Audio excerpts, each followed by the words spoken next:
Hello, and welcome to the Growth Mindset Podcast, your weekly dose of inspiration and exploration. Join me, your host, Sam Harris, as I discover how mindset can help you do incredible things through my conversations with the world's most interesting people, from tech billionaires to leading scientists, best-selling authors to notorious hackers. The goal is to increase our collective wisdom and attitudes to make us all happier and healthier, wiser and wealthier. Who doesn't want that?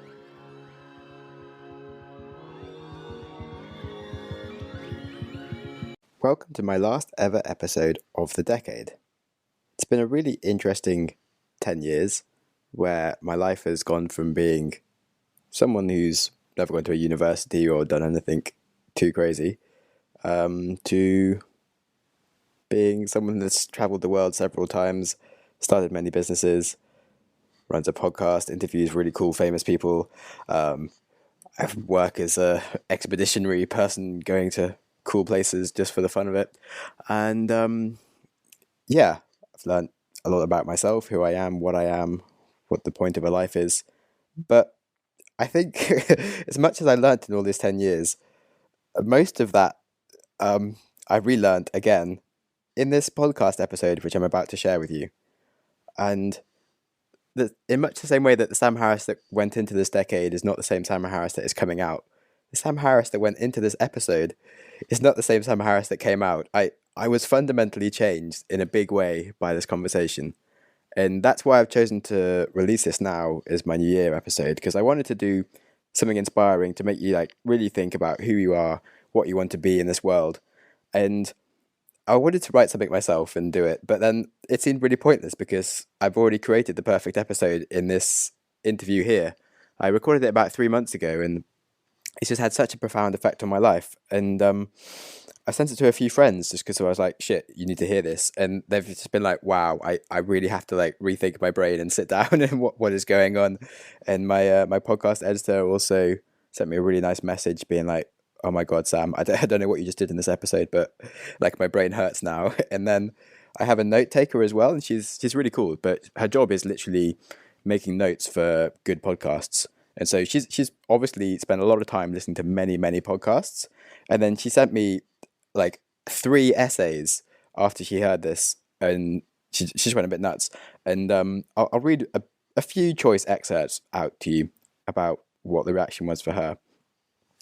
The episode with Noam is a complete thriller. This is by far my favourite podcast episode ever, and there are so many things in this discussion that I can relate to, and so many things that I thought were limited to my point of view, but turns out that they aren't. This guy has an approach to life that is ideal, and his horizons of thought are probably much, much broader than most people. He expresses who he is without letting himself be bound to any of the norms that we, people like me, feel safe in, and we are reluctant to abandon. This episode magnified my view of what my mind can do, and it was like nourishment for the much more innovative and radical and open part of my mind or my personality. I loved it. Some more stuff that I'm not going to read out. I'm sorry that I'm suddenly so talkative, but this episode has just produced so many different thoughts in my head that I feel like sharing them with you. Most of the podcasts that I've written notes for are about success and health and stability, but this episode of yours, it makes me rethink the whole idea of success. Is it a word for fame, money, health, productivity, and innovation combined? The elixir of happiness or something? Is that all enough? Is that it? There's so much to think about. Thank you so much for fueling this outlook of mine. Gosh, I wanted to quote everything. This one was perfect. So yes, it's had some pretty great reviews so far already, and I haven't even released it, and it's made me do some really radical different things that I will go into at the end of this podcast episode once you have also heard it, and I will also be very welcome for anyone sharing their opinions with me and be willing to have a chat with you. So the interview ended up being 2 hours long, which is a bit long for just a single episode, so I've broken it into 2 at a very choice point, and means that I get to transcend a decade with probably the most timeless episode I might ever make in my life anyway, so it seems quite cool to have it existing in 2 decades, because we really go into some of the most timeless questions of what it is to be a human. And so it makes a lot of sense to really have this doing something cool like transcending a decade, just because I can do that because I run a podcast. So yes, lots of epically deep questions and interesting answers and things for you to think about. And I really hope you enjoy this episode as much as I did. We're going to start with me asking Noam about how he got into coaching, which doesn't sound that profound, but it will make sense. So there we go. Me and Noam Kostuki having a very fun conversation. Did you have any classes on coaching and that sort of stuff, or did you just start doing it by accident because you were talking to lots of people and found that you could be helping them at the same time? So the way it happens that, people have always asked me for help and advice on stuff. So it's always been there somehow. I haven't gone to a coaching school or coaching academy or anything like that. But again, it doesn't mean that I didn't have any experience coaching, because the way it happened for me is that I joined a judo class when I was around 5. And at 7, our teacher made us teach the 5-year-olds. At 9, I was teaching the 7-year-olds. At 11, the 9-year-olds, etc., etc. So by the age of 15, I was coaching adults on judo. And then, my mom's a teacher, and then she became a headmistress, and she was, always learning things. Like, I remember back in the day, she was already learning about NP and transaction analysis, things like that. So I'd be reading books from her shelf on topics like how the brain works and, topics around psychology and learning. So I've always had these inclinations. And then when I got to university, I discovered ISEC, some courses, and I saw guys doing trainings and workshops. And I was like, this is amazing. I was like, wow, you're paid to talk?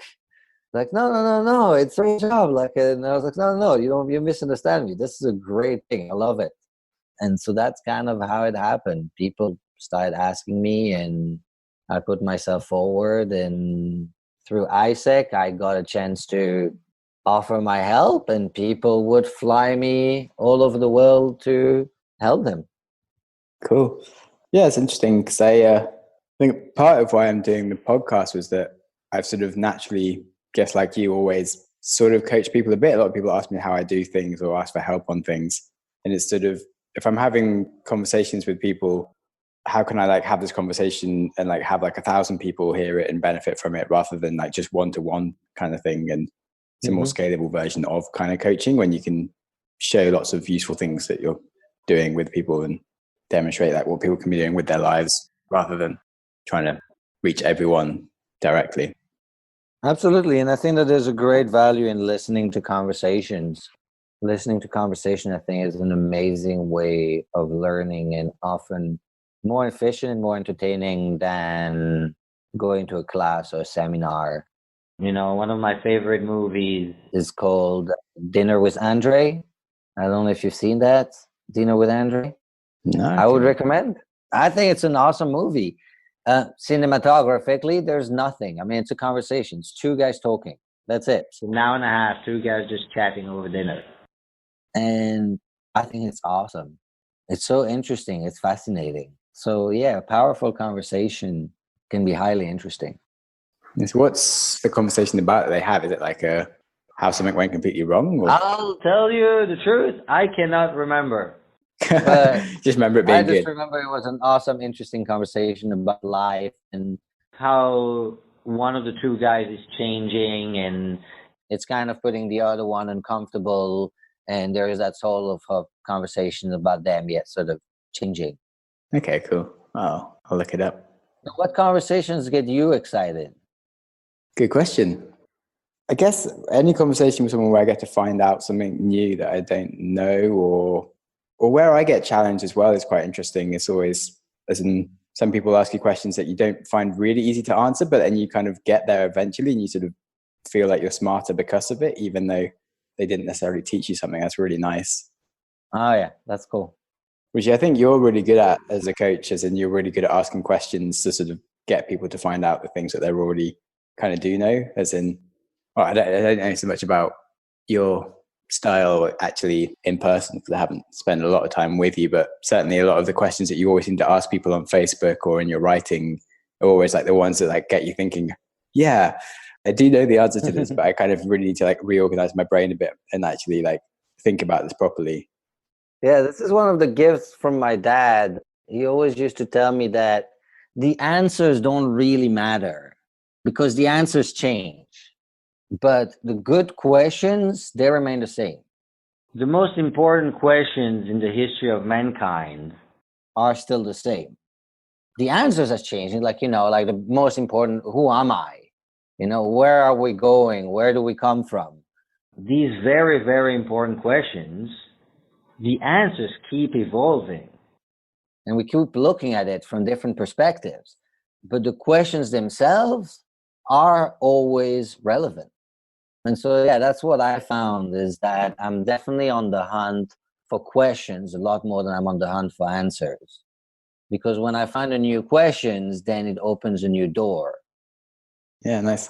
Yeah, so that's quite topical for me as a podcast host. I'm trying to have my best questions, but I've actually started not using my questions that I've had so much. Like I've really reduced the amount of prepared questions, and I almost prefer not preparing for an interview, because I find that I try and steer the conversation about something specific, and kind of limit what I could be talking about. Whereas if I just sort of start the thing with asking them for their life story, and then after 4 minutes of just hearing about what they've done, I can kind of just pick and choose anything that I want to go into and just keep on going with that as long as it goes and however long it stays interesting. And the person is always interested to talk about it rather than me just trying to steer it down something that is maybe irrelevant. And so I have a few things at the end, but otherwise it's... Yeah, in terms of interviews, one of the most interesting person that I've ever seen talk about this is this TED Talk. I can't remember the guy. It's called The Art of Interviews. And he has something beautiful in there. He talks about how he's interviewing this woman live in front of an audience.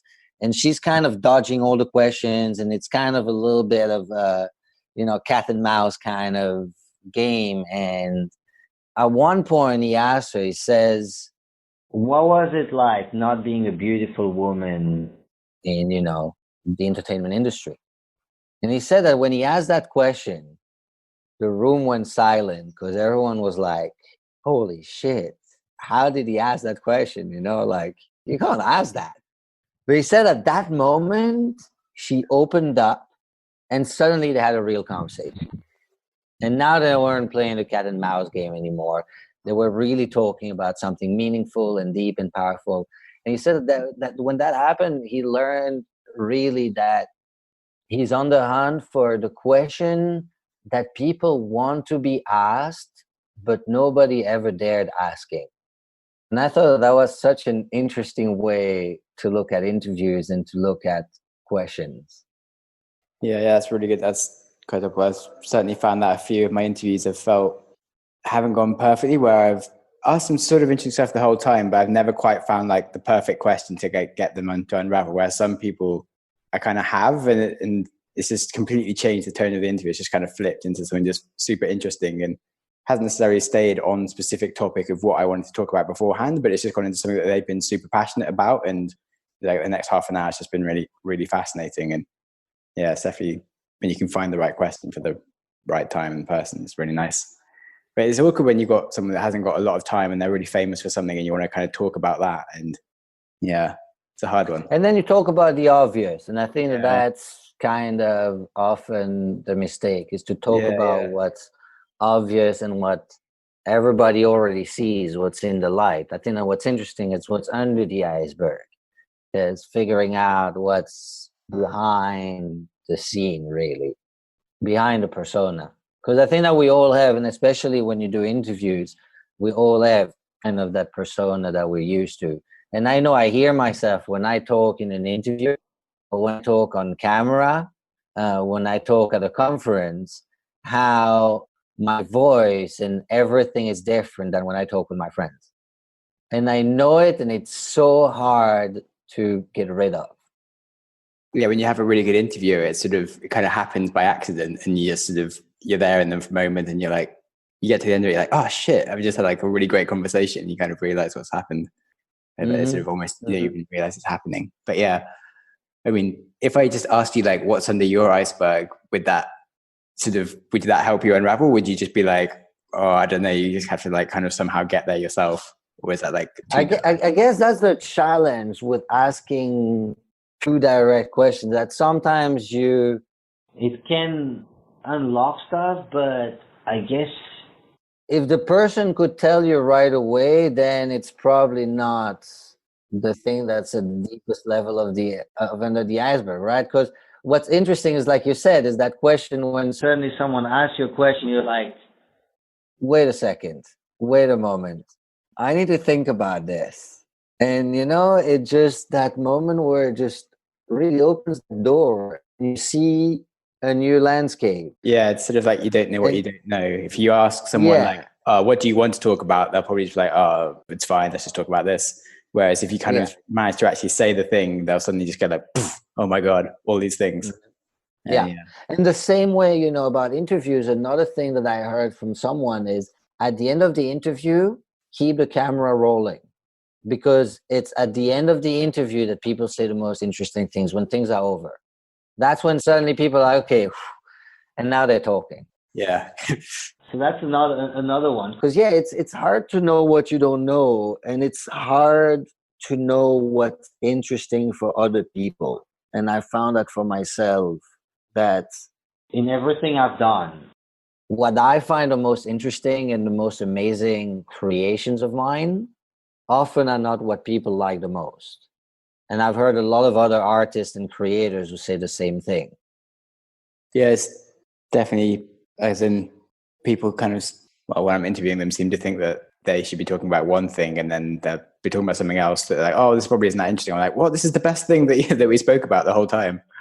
It's kind of silly.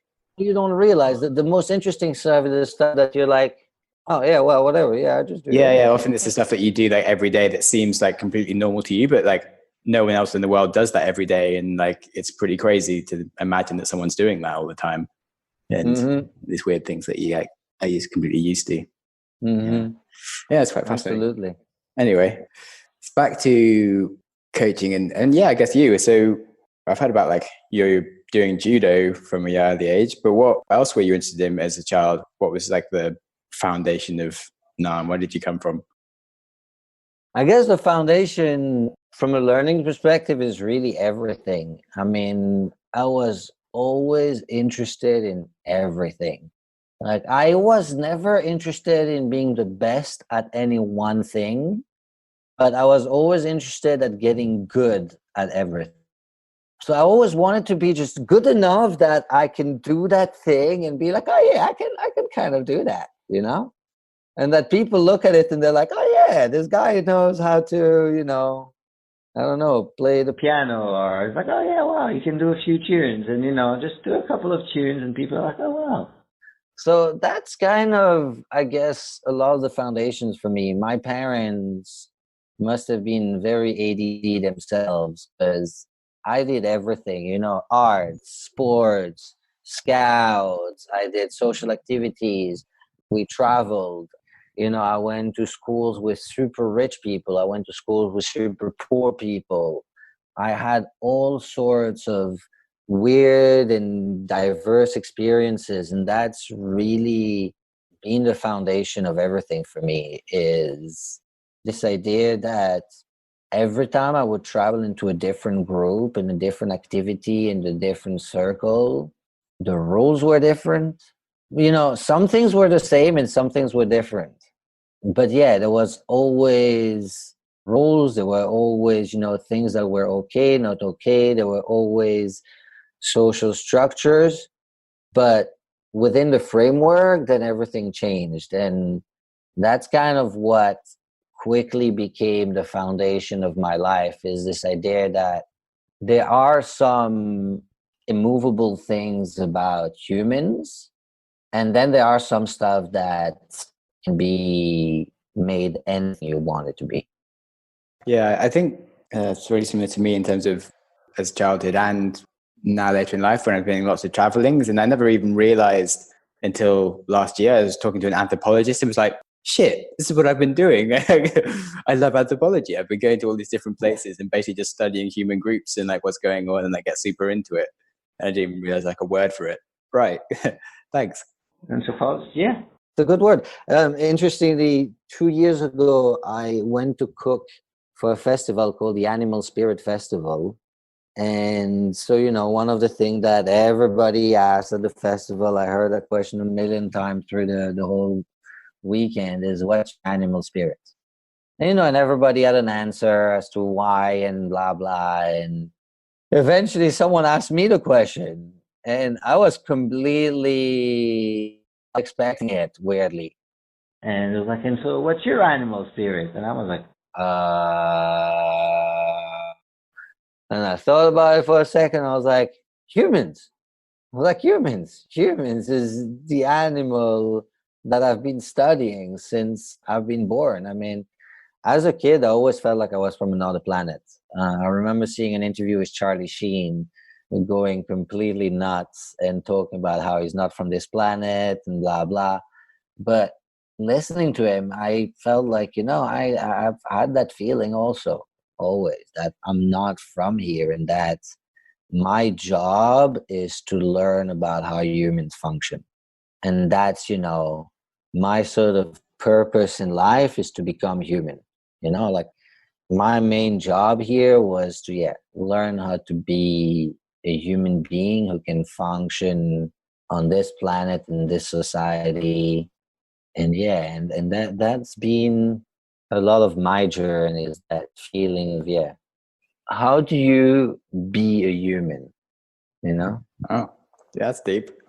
But yeah, again, I kind of guess I sort of relate to that, as and I didn't used to talk a lot when I was really young, and I definitely spent more time just asking people questions and studying them, partly because of like a self-defense to stop them from asking me questions, because I found it very difficult to talk, but also because I was just quite interested and didn't really matter what I could say about myself anyway. I was just interested to see how people work and what was going on, and would sit there kind of feeling like I wasn't really like another normal human, and was definitely more interested in like observing what the hell the rest of these weird people were doing. And yeah, it's kind of funny to hear. Yeah. So on that subject, then, how have you integrated what you've learned into how you are, as in how have you become more of a human and found your place on the planet? Okay, how do we get there? So one of the immovable things that I've discovered about humans is that there's social rules and social structures everywhere. No matter where you go, no matter how rural and backwards a place is, no matter how advanced it is, there are these frameworks everywhere. Every society has it, and every framework has more or less the same characters. So the characters of the human show are the same everywhere, in every culture, the basic characters. What's interesting is that if you go back to, ancient cultures of Greek mythology, of the tarot, of astrology, of, whatever other ancient, ways of describing humanity, Chinese calendar, Mayan calendar, those archetypes of humanity, we actually know them. They're all there. They're all explained in those books. Like all these ancient books, that's what they're about. They really give us a framework of the humans everywhere. And so that's the most important thing I've learned, is that there are a set of rules to play with. It's a game. There's a game that we can all play, and we can all choose our part in this theater. And within those rules, the rules that are important, and that's not taught in school. The stuff that's crazy for me that's not taught in school is the rules around emotions, how human functions emotionally, and the link between how our emotions create reactions, and how stuff that happen to us create emotion, how each individual manages the emotions, the connections between emotions, thinking, conceptualizing, and taking action. That's kind of a very interesting little process that people do very differently in different places. And that changes a lot about the people who are successful and happy.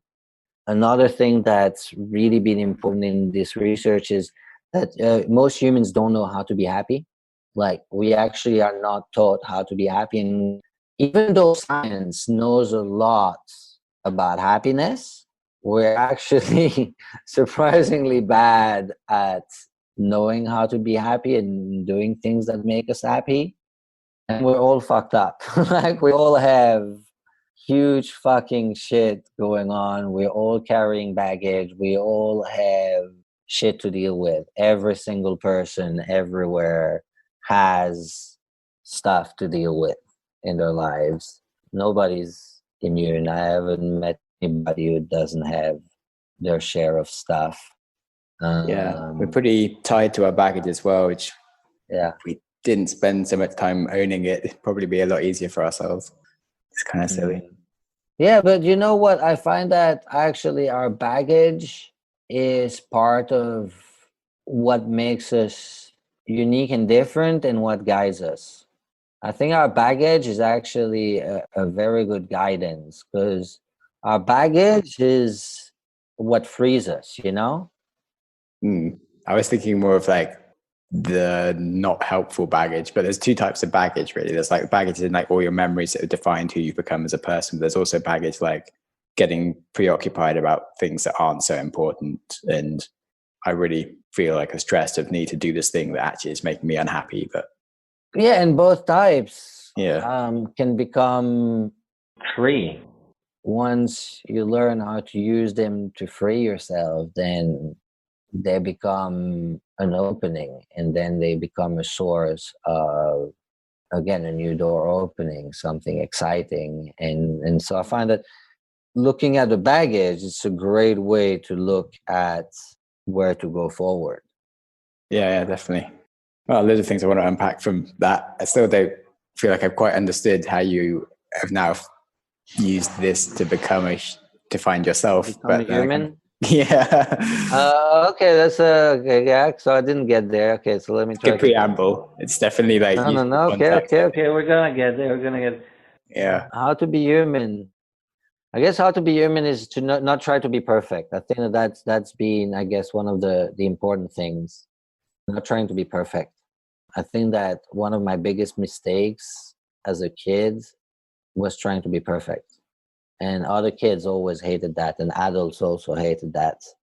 And I hated it too, actually. Trying to be perfect all the time. It's not very human. I think that one of the most amazing things about humans is that we're not perfect. And actually, it's probably the one most unique things about humans compared to anything else in the world. Like if you think about it, you know, plants are all perfect. I mean, you wouldn't think of a plant not ever being perfect because it is the way it is. Same with animals, they're the way they are. The universe is perfect the way it is. The only entity that has the privilege of not being perfect and making mistakes really is humans, I think. You know, the concept of a mistake, of something being wrong, is very human. It's the most human thing because God is perfect. Humans are the only piece of creation that make mistakes and can be wrong. And I think that that's something very underrated about humans is our ability to be wrong. yeah. We have this, and we're the only like animal with the ability to really imagine things as we'd like them to be, and have like this concept of what perfection would be in our heads, to then not achieve it and be annoyed about it. Whereas everything else kind of doesn't really conceive of these things that they can imagine, so they just things are they where they are, and that's fine. Yeah. And yeah, there's some interesting stuff around happiness around people that have lost their like frontal cerebellum or whatever. I think where they basically lose the ability to like plan ahead or like imagine things, and it's kind of bad, but they're much less anxious and just kind of happier in the moment, and they don't have real concept of tomorrow or like things that they can't imagine, but they're just sort of there and they're like, oh well, this is what's going on, this is fine, and so I'm happy. They don't really get stressed out about like, oh, I need to pay Yeah. or whatever. Well, there was this interesting thing in the show Heroes where there's a character who talks about the fact that as humans we have two options. Either we live in the future and we live a life of meaning. And a life of meaning is always lived in the future and it's intrinsically unhappy because if you live in the future, you live in what can be. And obviously, what can be is not yet. And therefore, whatever you strive for will never be achieved, because whenever you get there, you'll thrive for something else. And so a life of meaning is a life of unhappiness versus living in the present and living a life of happiness. And when you live in the present, you're happy with the way things are. And it's a very sort of Buddhist, I guess, approaches, like the guys you're describing who don't have the frontal lobe. They're happy in the present and they don't need to change the future because the present is fine the way it is. And to me, one of my personal interesting explorations, and that's not really necessarily about being human, but that's about how I can be myself as a human, maybe. That's kind of, I guess, the link. Is I think that we're all human in the same way. Being human is it's a thing that we all learn to do in one way or another, but then we can all learn to be unique and different and to be ourselves and find that's something that somehow resonates. And for me, it's the integration of opposites. It's how do you bring things together that shouldn't be together? And these kind of situation of, a life of meaning in the future and then happiness versus a life of happiness in the present and no change. How do you bring these two together? And how can you live in multiple realities at the same time? And that's another really cool thing that humans can do that.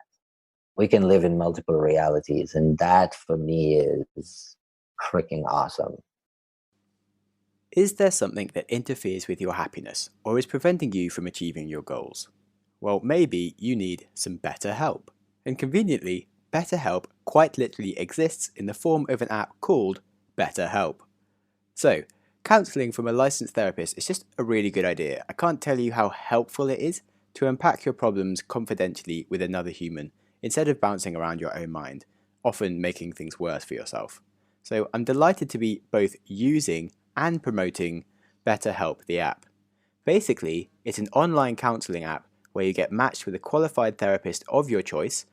They have over 3,000 licensed therapists, and you can specify your requirements to get a therapist perfect for you and your problems. So whether you're depressed, angry, anxious, suffering from trauma, if you only feel comfortable with like a gay, black therapist, then you can put that in your preferences and that was what you will get. So you can talk over text, chat, phone, or video at times that suit you and get started in under 24 hours. It's available on most normal electronic devices where you can schedule in calls weekly pretty much.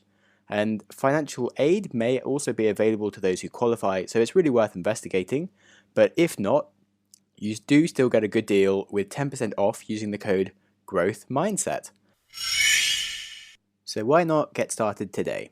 Go to betterhelp.com/growthmindset. Simply fill out the questionnaire to help them assess your needs and get matched with a counsellor that you'll love within 24 hours. That's betterhelp.com/growthmindset. We can live in multiple realities, and that for me is freaking awesome. Yeah, okay, cool. I think I get what you mean, but could you define what you mean by multiple realities at the same time? Well, what I mean is that, the way I learned that the world worked as a kid is one thing is true at the same time. Either the wall is white or it's black. It can't be white and black at the same time. But there are certain things that can exist at the same time, especially in our mind when it comes to who we are. And so, for example, let's take one of them in terms of career, to take something very simple. Before it was very simple. You used to be an engineer. That's what you are. You're an engineer or you're a doctor or you're a lawyer. Today, you're what they call slashies, which is that you're multiple things. You're an entrepreneur slash a photographer slash a coach slash a writer slash this slash that. So you have multiple identities at the same time. Well, if you take that to another level, you can have multiple beliefs at the same time. So, for example, one of my current research now is around gender identity and gender expression. And I see myself both as a straight guy and as LGBTQ and queer. And I see these two realities existing in parallel. I see myself as a man and as a woman at the same time. And so I've been exploring with these kind of questions and these ideas of how can you be multiple things at the same time, and how can you live with multiple identities and in multiple realities at the same time? And it comes the same when it comes to political issues, to, you know, important conversations, how to experience the multipleness of realities around the topic simultaneously. Does that make any sense? Yeah, it sort of makes sense. I definitely like agree on the whole sort of general philosophy that things are never so binary as we might expect them to be, and everything is more like of a shade of grey rather than black and white. But then, yeah, trying to wrap your head around some of those things, like sort of being a straight guy, but actually not, and things like that, are sort of can sound a little bit like off the wall, hippie, crazy. But then it's often these things that are kind of, you need to kind of reach a level to kind of unpack and then like understand it. Whereas if you just sort of come through it from like what you're used to, you might never quite actually understand it. But once you sort of been there, you suddenly kind of get it. Like, you know, when you look at an illusion and sort of it just always looks the same, and then suddenly you can kind of actually see both at the same time, and you can kind of just swap in between it. It's suddenly like, oh, I totally get it. And that's exactly it. And that's exactly the image I have in my head. Exactly. It's the image of the old lady and the young lady, or the duck and the rabbit. And you see one, and then people are like, no, there's an old lady. And you're like, no, it's a young lady. And then eventually you see the old lady, and you're like, oh, fuck. How did I not see that before? And the two can live at the same time. And you may not necessarily be able to see the two at the same time, but you know that they both exist at the same time. And for me, what's interesting about that is that by learning to do this, and this is kind of the most interesting thing I'm learning now about being human, and the interesting things about being human is that, yeah, that gives a multiplicity of human experience, which is that you can experience the world as different people at the same time. Because you can see a topic, you know, like you see, for example, let's take something easy like Donald Trump. It's very easy to look at him and be like, oh, fucking asshole, or look at him and be, oh, yeah, I love him. For me, what's interesting is to look at him not just as one, like, linear perspective, but can you see him in 3 dimensions, in full 3 or even 4 dimensions? Can you see him for the multiplicity of angles at the same time, and see the multiple realities that are happening in parallel? Because for me, that's like living your life, you know, in the way we used to, which is, just you like know, I'm Belgian, I'm an engineer, I've got a wife, I've got a kid, I go to church, I do this, whatever, you know, I live my life, I do my thing, and that's me. Versus looking at life as, oh, there's this situation, here's the world, well, I'm part of all of this, and I understand the range of perspective I can look at this from. I mean, it's like going from black and white photography to do it to to watching, you know, like a full screen, like video, 3D fucking thing where you're like, holy shit, this is so much better. I mean, why were we looking at these crappy little drawings before? This is much more fun. So yeah, for me, that gives richness to the human experience. Yeah, that's really cool. It's suddenly, that's something I definitely kind of got from did like a 10-day Vipassana, and you suddenly get like a lot more out of your own brain and just start to think about like the world a bit more and get a lot more different perspectives on things. Like we have the analogy of like, you know, like 10 people trying to draw an elephant, but they each like viewing through a different keyhole, and like one guy draws a foot, one guy draws an ear, and they're like, oh, this is an elephant. And the other goes, no, the elephant is like a tail. And like none of them really have a concept because they're never really looking at the whole thing. But then you kind of realize that, like Donald Trump, you know, he's a father, he's a husband, and he's like a guy that's just trying to sort of fix some of his own problems. And he was a kid at one point who the same newspaper of what you hear about him, then you're only going to think one thing. Yeah, and at one point that guy was a kid, you know? Yeah. At one point he was a kid who just wanted breakfast. Definitely. You know? All he wanted was for his mom to give him something to eat, and, you know, and And we all get there, and we don't operate in vacuums. And that's Yeah, the yeah. other thing about humans, is that as much as we sometimes want to, we don't operate in a vacuum. And I think that that's probably one of the biggest mistakes we make as humans when we think of ourselves, from my experience, is we either act as if we operate in a vacuum and everything is our fault and it's all down on us, or the exact opposite, as if, it's the environment that's responsible for everything. And again, two realities which are, I think, both true and both coexist at the same time. Yeah, that's really something that's been like in my head a lot actually, as in, yeah, definitely are both completely true. As in, you're completely dependent on your environment, as everything that you do is because of what's happening to you and around you. But then everything that happens is kind of controlled by you, because if you can sort of define what environment you're in, you can kind of interact with it to change it. And yeah, it's definitely a double reality. As in, if you just, yeah, And you yeah, see, and that's what I mean by living in multiple realities at the same time, is how do you live your life not having to choose one or the other? And I think that's for me the most interesting thing about humanity today, is that we are time in history where humans can do this.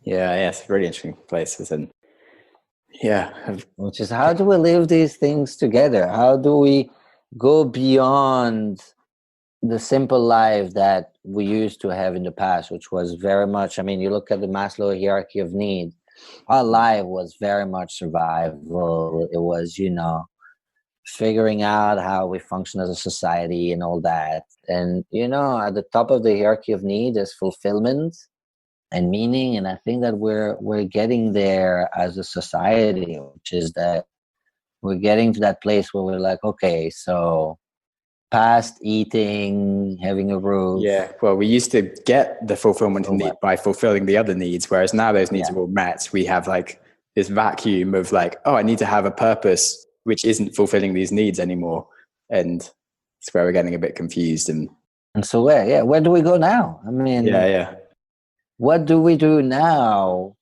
that, just eating and surviving is, something that as a society we really should be able to take care of. We have the capacity to feed the whole planet. And so I think that, a lot of us are asking ourselves these more interesting questions. When you ask about coaching, that's kind of where we started. That's one of the places where my coaching is changing. And I've been doing a lot less coaching lately because I've gone through my own explorations and my own creations. And one of the reasons that I used to coach people, the main thing I coached people on was how to make money. That's always what people paid me for, is how to make money, which, I did through teaching them how to make money from doing good, how to make money doing what they love, how to make money adding value to people. But that was always kind of the key concept at the center of things. And that's very much a concept within the matrix. And the matrix is fine because we all operate within the matrix, and it's important. And I guess, part of the human condition is that there's the matrix side of things, which is society, and that's real and it exists. I mean, it's totally real. You can't escape the matrix. It's there. We all live in it. mm, But we also live outside of the matrix. And I think that that's, for me, possibly where the movie, and I think about this now for the first time, that the movie could be redone in a new metaphor, is that I don't think that the two worlds are necessarily a clash. I think the two worlds can coexist and do coexist. Like, there is this matrix world that is there because that's society, it's the way it is. But there's also the world outside of the matrix, and then how do we operate in there? And learning to do both, I think, is important. yeah. And I'm now more interested in that other side and coaching people on that other bit of stuff. Okay, so what sort of things would that entail then? If you, Well, things like this idea of integrating realities, integrating multiple realities, and integrating a more spiritual life, I guess, for lack of a better word, but I don't like the word spiritual. I guess a life where, we integrate more the idea of magic, the idea of flow, the idea of things being fluid, of mistakes being more important than successes, of uncomfortable being what we look for. Because for me, that's the world where we grow in an exciting and fun way. Yeah, I like this because I certainly, I used to have like on my list of targets for my life, I was kind of like seeking to be a millionaire by the time I was 30. And I kind of got like halfway there and I'm like 28 and I'm like, actually, I don't think I really need to carry, I kind of already feel like I can get there. Like I don't really need to sort of carry on walking this path and like do it. What do I need this money for anyway? I've got a bit more of like a going off on a tangent of other things that are really interesting and a bit like you.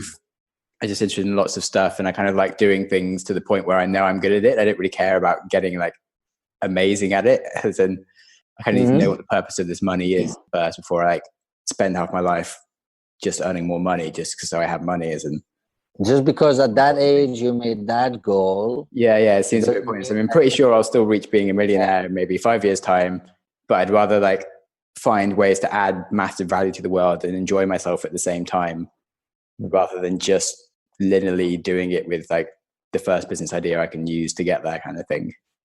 Yeah. And that's part of this idea again of these multiple realities of being able to accept that we change. And it's still you and it's part of your identity. And there's part of you that wants to be a millionaire and that's fine. And then there's another part of you that today is like, okay, you know what, that's cool, but that there's other things that I'd rather do right now than do that. And the two live together. And that's part of, for me, what's interesting is that the two live together and we can't deny the other side. Because there is a part of us that wants to live in the matrix. There is a part of us that still wants to make the money. There's still a part of us that wants to look good. There's a part of us that want, you know. Yeah, definitely. And I think it's important to learn to do this because that's what I see with the hippie people. Because you talked about the hippie world, and I love the hippie world, but that's one of the big problems there. The people who want to live in that sort of spiritual sort of bubble, they don't know how to function in the fucking matrix. Yeah. And so they don't know how to operate in this world. And for me, what's interesting is how do we bring the two together?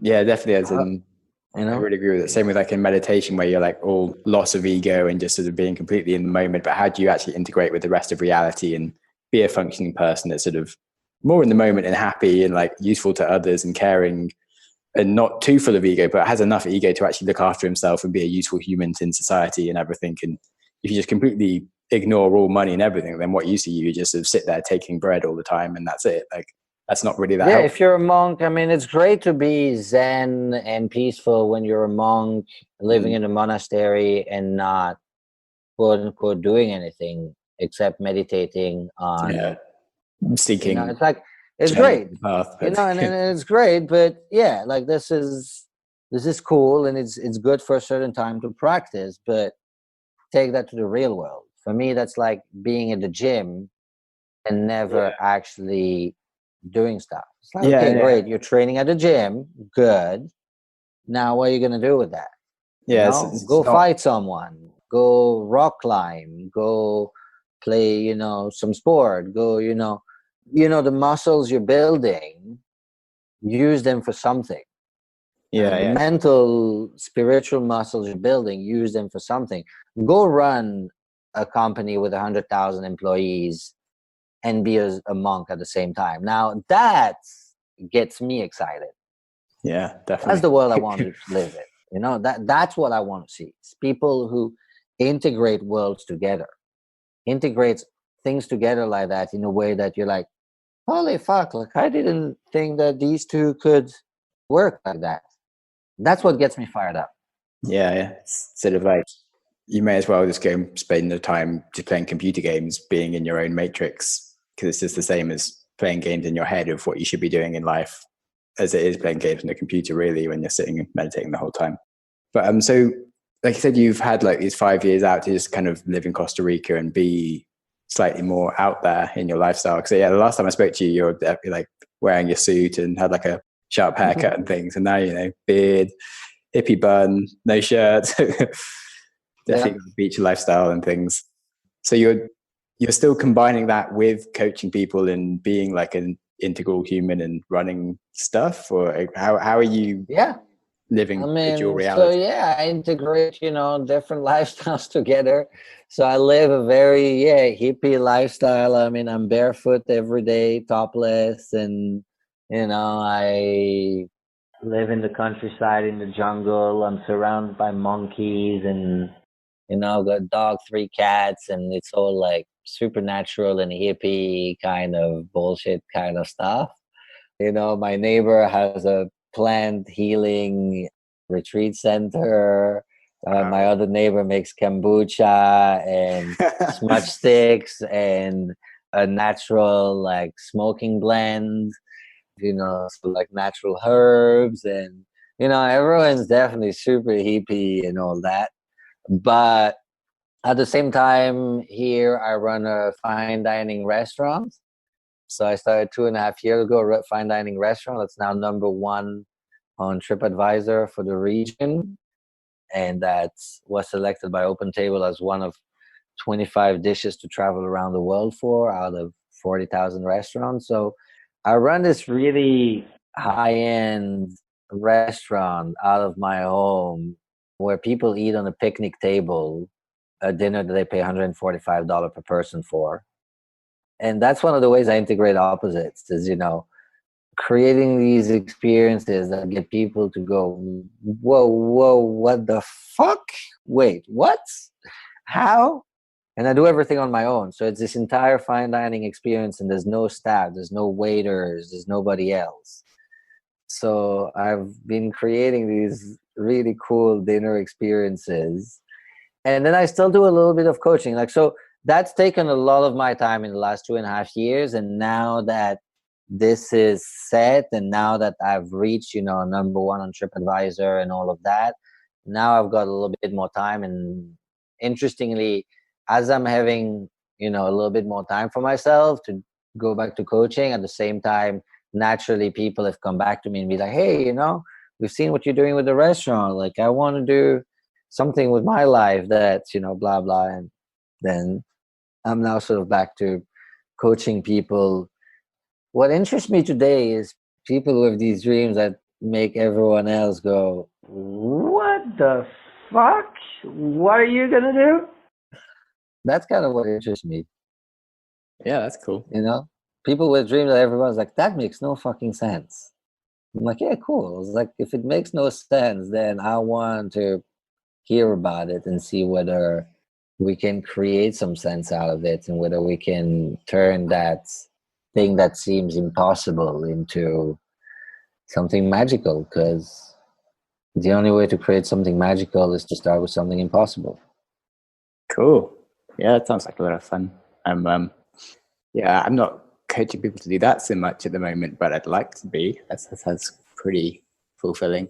I've definitely been working on some ideas because I've been like reading so much books around psychology and things, but I'm really concerned about like climate change and been doing lots of science and business and things. I'm trying to like combine all of this into like an entity to kind of change the world a bit more. And because I've been reading a lot, there's been a really good white paper around climate change and using machine learning to solve these problems, but they do start it with so there's like 100 pages of amazing ideas with like AI and stuff that can help, but we do kind of need to fix the way humans think so that they actually like want to do these things.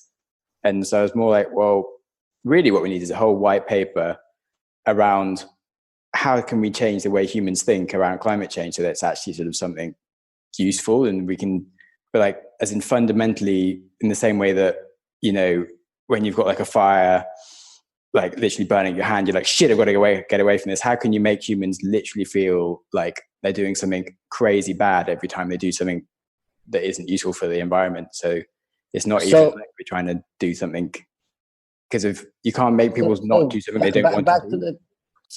This is very interesting, because now we're going back to the very, very beginning about being human. Yeah. That's the problem about a lot of science and a lot of how politicians work and AI work, is that it's about if we can change humans. Yeah. The point is, humans are the way they are. And so it's not if we can change the way humans think about climate change. I think the question is, the more powerful question is, how do humans operate and how do we work with the way humans function Mm. in Yeah, a way definitely. that's best for the climate? Because humans operate the way they operate. We're not gonna Yeah, change yeah. the way humans Yeah, so that's, I'm behave. not trying to change that, but I'm trying to sort of fundamentally, so going through analysis of what are the ways that humans think, how can you sort of change behaviors and change environments to change the way people think, to then implement these two like things together around climate But change. you see, So, it's still about how do you change how people think. You but see what I changing the mean? I thought, would take not changing the way like a human brain actually works, but changing the thoughts that are going into it so that the thoughts that come out. So it, like for one example, like, so there's just the word carbon dioxide. It sounds really boring, or like my carbon footprint. It sounds like a fossil. It doesn't sound something that's like the most important thing in the planet for me to be dealing with. It's just like a piece of boring thing that happens to be associated with me. So if you had like a word for carbon dioxide instead that was like toxic mega killer death or something, or like kilotron, you'd be like, okay, actually that's something kind of bad. I probably shouldn't be emitting a load of kilotron. That's sort of, it's like actually named as something stupid, and I don't want to be telling my daughter that I just emitted like a ton of kilotron today because I wanted to take a flight to Berlin for the weekend. You know, you sort of actually have to start taking ownership of it, and like, should there be a tax on this thing? Okay, yes, there probably should be. Do I want to know how much there is on each item that I buy? Yes, I do actually. And like, how can we actually sort of change like the environment slightly to make the thinking the right way? Not actually changing the way humans think, but changing the things around us that affect our thoughts in the first place. Yeah, perfect. That sounds to me a lot more interesting in the end. So that to me sounds more interesting because that's in line with what I'm talking about, which is using the way humans function to help them make Yeah, their yeah. lives better. So Which accepting things is as they great. are, and like seeing how we can work with that to change things, rather than Exactly. saying, "Oh, humans are bad. Let's make humans like nice," because Better. you can't just do that.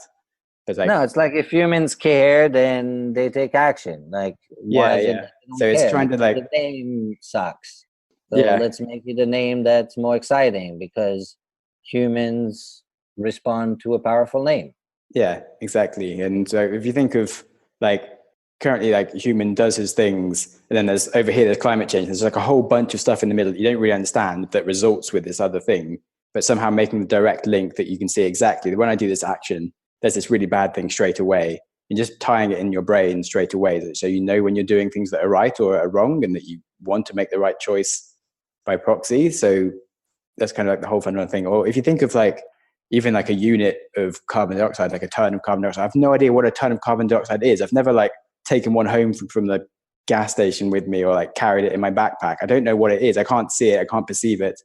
It's sort of, how can we actually make people know what it is and feel bad about it in these things?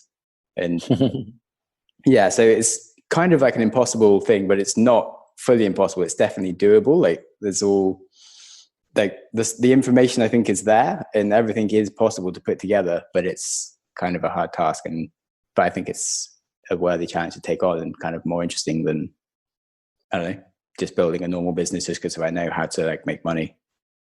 Yeah, and it's nice because you've always been passionate about the environment. It's something that's And about like human always, psychology and behavior, so it's sort of like the two things. and it's interesting to bring them together Yeah. and to see, how the two operate. I'm actually learning a lot here from living in nature and from Mm. plants. From surprisingly learning a lot from plants. Probably the best thing I've learned from plants about how to be a good human is the idea of not being productive. Okay. Because most plants and trees don't produce stuff all year long. They only produce stuff for a couple of weeks or months a year. The majority of the time, most plants and trees don't actually produce anything, quote unquote. Yeah, yeah, okay, I get you. Yeah, as in They don't do like, anything. It doesn't mean that they don't do anything. They actually produce a lot, but they don't make fruits or yeah. vegetables. Like they work on it, they prepare it. So, seeing nature like that, suddenly it occurred to me, I was like, this is weird because humans in the matrix as we created it, we're supposed to produce stuff every single day. Every day you fucking wake up, you produce shit. Even on the weekend, Saturday, Sunday, you've still got to do shit because you've got a weekend, you've got 2 days, and you can't just do nothing because you've got to maximize your time. You go on holidays, you've got to see shit, you've got to go places, you've got to be entertained, you've got to have fun. You've always got to do something. Yeah. But trees don't. And I'm like, why as humans can't we learn from that and relearn the idea that maybe we don't have to be productive every day all year long, and maybe being productive 3 months a year, but really being fucking amazingly productive those 3 months a year, and then you spend the rest of the year like a tree, just being more being ready for the next years, you know, not stressing resting out. and relaxing. And definitely. That's super. That's definitely what I've just been kind of thinking about this last week when I've been doing this boot camp of been trying to optimize all my trying to get up a few hours before things start and do some things, and trying to optimize my lunch hour because it's 1 hour. If I did just working on my handstands or just doing memory exercises for that hour, I could be super good at that by the time I finish the boot camp or something. And then in the evenings trying to do lots of stuff, and I'm actually, wait, why am I doing so much stuff? I'm already doing quite a lot already whilst I'm on a boot camp. Do I need to be constantly producing and always getting better every single second of my hour? Probably not. I could be hanging out and just having a nice time with some of the people who are on the course, and observing some more of the people and getting into Israel and things. Or I could just, I don't know, chill out, go for a run, just enjoy myself. And that's just a huge weight off my shoulders. I'm just fuck yeah, I'm being stupid. Stop worrying so much and trying to do everything all the time and just kind of enjoy myself. I'm already doing 90% of what I need to be doing, and that's probably more than enough, and it's fine. And I think that this is that thing about, these multiple realities. It's being okay, both truths are fine. Both truths are true, that you can maximize your time and you don't have to maximize your time. And now I think that the challenge is that school doesn't teach us how to deal with those questions, because school likes to teach us stuff that are black or white and doesn't teach us how to deal with, but this is stupid. It's fine to maximize my time, but it's also fine to not do anything with my time. What the fuck do I do now? And it's now that's life. For me, that's now life becomes interesting. Now with that question, we've got some interesting questions, which is, both are perfect. But then when you're thinking about that, are you being too analytical about it and you're maximizing your meta time by taking time to chill, to say you maximize the time when you are maximizing? And so you're being a massive maximizer from above, if you think about it. Just to be a little bit OTT. But yes, exactly. And that's absolutely. I think that's exactly what and then you go to the next level, and then you go up and you go up and you go up, because not maximizing is a way to maximize also. Yeah. Nice. Very cool and deep. So backtrack a little bit.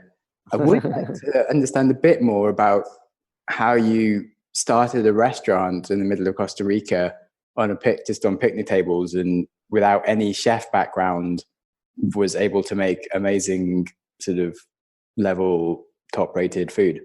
Because I've seen some of the pictures and it looks awesome. I think that, the cool thing, what made the restaurant work and possible is this integration of multiple realities, because people arrive there and, you've got to take a look at another level. So people arrive in Costa Rica, they go on the internet, they go on TripAdvisor, they see photos of fine dining, luxury kind of food that looks like a Michelin star kind of restaurant in London or Paris. And so they've got an idea in their head as to what they're booking into.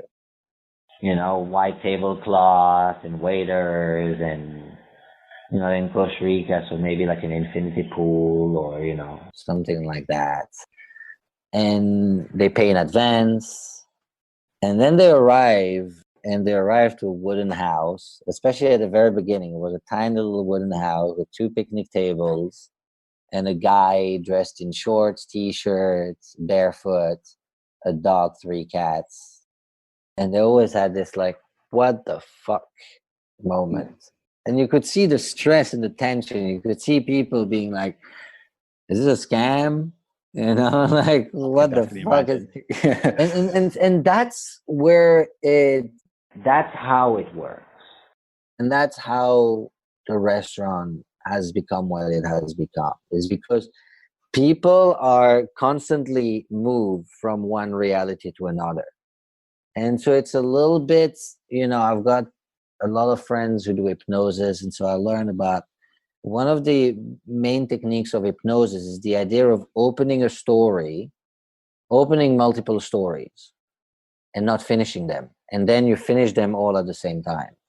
And so what happens every time you start a new story and you don't finish it, the person's kind of hanging because they're waiting for you to finish the previous story, but now they're trying to follow the next one. And then you start a new story and they're trying to follow that story, but now they're trying to hang out to the last 2 stories. And that's kind of how you create what they call an hypnotic loop, which is, getting people into this thing where they're like, whoa, and they go in because they're trying to keep up with.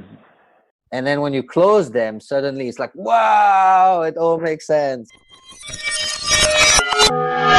Well, if that wasn't an opportune moment for cutting an episode, I don't know where else I was going to cut it. But yes, the second part of the interview carries on where we left off with the rather open loop that I've just created. And we go straight into where Noam is building his own hypnotic loops with the people that come and visit his restaurant and how he's got his restaurant to be the #1 place on TripAdvisor, and what success is and how to find that in business, and what the point of gender is and how to question your own gender, and many other things, and kindness and stuff. And yes, we go super deep in the second part of the episode as well.